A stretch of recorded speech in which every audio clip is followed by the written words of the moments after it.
Chapter 4, verse 5. Both you and I have many births, O Arjun. You have forgotten them while I remember them. पुनर्जन्म की बात कितने बार बोली पहले। समुद्र में लहर उठी, उसका नाम काजू रख दिया, वो गिर गई। वो सेम काजू नाम की लहर प्रकृति भी चाहे तो नहीं उठ सकती है वापस। एक बार गिर गई सेम तरह की लहर, सेम पानी से, वो दोबारा नहीं उठ सकती। काजू गया तो गया, अब काजू दोबारा नहीं आएगा। हां, दूसरी लहर का नाम काजू रख दो, पर उससे वो सेम नहीं हो जाएगा। तो पुनर्जन्म किसका होता है? अहम का, ईगो का। वो हर पल हो रहा है, वो प्रतिपल घटित हो रहा है। जब भी कोई बच्चा पैदा होता है तो अहम पैदा हो रहा है, ईगो पैदा होती है उसके साथ, मैं भाव पैदा होता है। प्रकृति ट्राई करती है, प्रकृति को ही मुक्ति चाहिए ना। जब शरीर इस काबिल नहीं रहता, प्रकृति को लगता है डैमेज हो जाता है, तो मर जाता है कि इससे कोई उम्मीद है। अब हर पल प्रकृति में नए बच्चे पैदा हो रहे हैं और मर रहे हैं लाखों। जब उम्मीद खत्म हो जाती है प्रकृति को कि ये कोई मुक्ति कुछ ऊपर उठेगा चेतना के लेवल पे, तो खत्म, अहम पैदा हो रहा है, अहम का प्रतिपल जन्म हो रहा है। ईगो बोलते हैं जिसे। अगेन, काजू जो गया वो काजू दोबारा पैदा नहीं होगा। एक बार लहर उठ गई, वो प्रकृति चाहकर भी दोबारा नहीं उठा सकती। और जब प्रकृति की उम्मीद खत्म हो जाती है, बुढ़ापा आ जाता है, जब कोई शरीर में बड़ा डैमेज हो जाता है कि ये ऊपर उठ सकता है अब आदमी, तो वो खत्म हो जाता है, उसे मृत्यु बोल दिया गया है। ये प्रोसेस है, चलता रहता है। जैसे नीचे ने बोला है कि सुपर ह्यूमन, उसी को चलो मुक्ति बोल दो।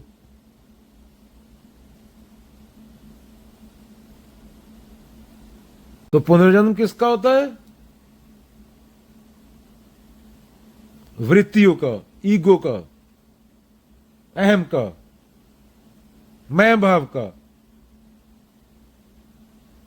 और जो बाबा बोल रहा है बैठ के तंबू लगा के सर पे, चार माइक पकड़ के, कि मैं 15वीं सदी में ये बन के पैदा हुआ था, वो मूर्ख है। वैसे बाबा ऑनलाइन गूमूत भी बेच रहे हैं, पेशाब भी बेच रहे हैं, अपने पैरों का फोटो भी भेज रहे हैं, घर में लगा लो भूत नहीं आएंगे।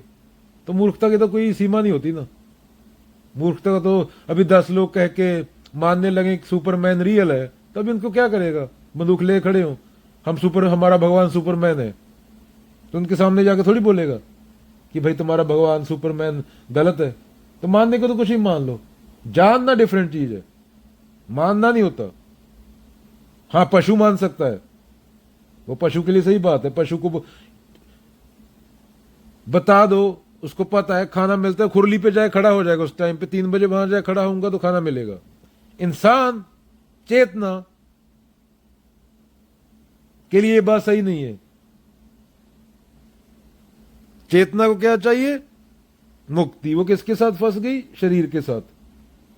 चेतना को क्या चाहिए? ऊंचाई। उसको ऊंचाई तक लेके जाना जीवन का लक्ष्य है। जो ऊंचाई तक पहुंचने में तुम्हारी सहायता करे, तुम्हें लेके जाने की कोशिश करे, उसका वेलकम। जो तुम्हें सच की ओर जाने से भटकाए, वो जीरो, नील, खत्म, वो मर गया, कोई रिश्ता नहीं उससे। रिश्ता सिर्फ सच से हो सकता है। अगर तुम्हें कोई और गलत बताता है, तो इसका मतलब वो जो खुद को धार्मिक बोल रहा है, चाहे वो हिंदू है, क्रिश्चियन है, सिख है, ईसाई है, पहले तो बाबा नानक के खिलाफ हुआ, कृष्ण के खिलाफ हुआ, बुद्ध के खिलाफ हुआ ना, उसने कभी कोई किताब पढ़ी। अगर खुद को धार्मिक मानता है, उसको बोलो भाई अपने ग्रंथ के 10 श्लोक बता दे। ये गारंटी है उसको 20 बॉलीवुड के गाने पता होंगे, अपने ग्रंथ के, जिस धर्म को मानता है उसके 10 श्लोक नहीं मालूम होंगे। तो अभी वो तुम्हारे ऊपर डिपेंड है, तुम बंता सिंह की सुनोगे या भक्त कबीर की सुनोगे। तो भक्त कबीर तो विद्रोही आदमी थे, वो तो पत्थर की तरह आके पड़ती है उनकी बातें सर पे, जागने वाले आदमी को जगा देती हैं। जो मूर्ख होता है वो पागल हो जाता है सुन के, वो मूर्ति बना के पूजने लगता है फिर, क्योंकि मूर्ति तो बोलेगी नहीं।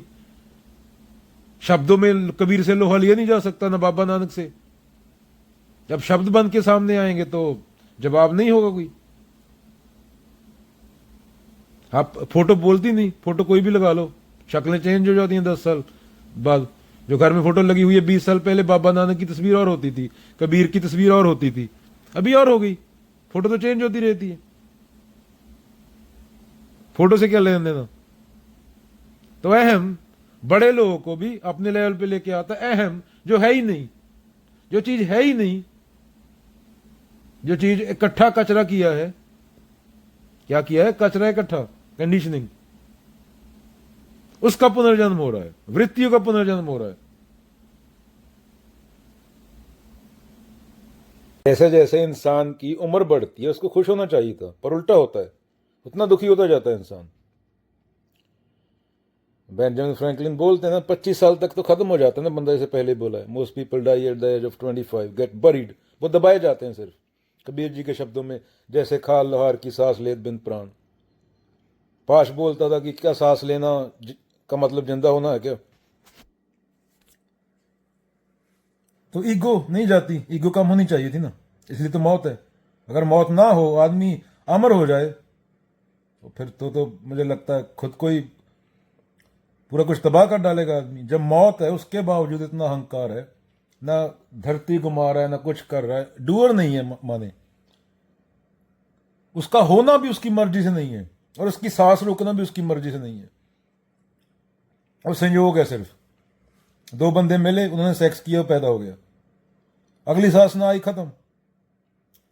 एक रात में, जब यहाँ रात होती है अमेरिका में और देश में और तरीके से रात होती होगी, डिफरेंस है, टाइम डिफरेंस, एक रात में कितने बंदे, 80-90 हजार मरता होगा, उतना ही पैदा होता है, लाख तक पैदा होता होगा, वो गूगल पे देख लेना। फिर भी इतनी बड़ी ईगो है, मौत है। अहम को लगता है कि मैं नहीं मरूंगा, और अहम डरा रहता है, और वो भागता है सच से। अहम सच के पास कभी नहीं जाएगा। बुद्ध थे, कबीर थे, तो मौत की बातें करते थे, ऐसी मरनी जो मरे बहुर न मरना होए, जो घर जा रहे आप न चले हमारे साथ। बुद्ध बोलते थे मरना ही है। मरे हुए आदमी को देखा तो, ये मेरे बाप ने मेरे आगे पीछे 100 लड़कियां छोड़ दी डांस करने को, इनका क्या करूं। दारू पीती, रात को मेकअप किया होता था, जो भी मेकअप होता होगा उस टाइम कुछ लगाते होंगे। सुबह देखा मुंह में से थूक निकल रहा है, उनकी देखी औकात देखी बुद्ध ने। किसी का काजल आंखों का काजल मुंह पे चला गया, नाक पे चला गया, किसी का मूत निकल गया। मदिरा बोलते थे दारू को, दारू ज्यादा पी ली होगी, 100 लड़कियां, बुद्ध मजे में रहे, बाप को लगता था। किसी का मूत निकल गया ज्यादा दारू पी के, तो देख ली औकात देखी। किसी के मुंह में से थूक गिर रहा, किसी के नाक में नली आ रही, कहानी है, संकेतक बात है। तो ये है देह की औकात, ये है प्रकृति की औकात। और मन तो भागता है, मन तो पूरा कचरा है, उसकी शुद्धि को ही आत्मज्ञान बोला गया है। कचरे की सफाई, कचरे की सफाई को आत्मज्ञान बोला गया है। और जितनी सफाई होगी उतना आदमी इंसान बनता जाएगा, वरना जानवर है।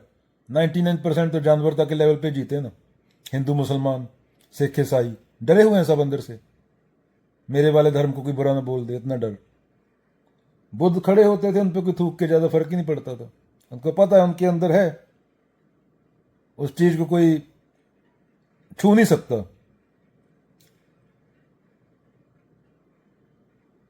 उस चीज को कोई टच नहीं कर सकती, वो टच से परे है, और उसकी ओर जाना होता है।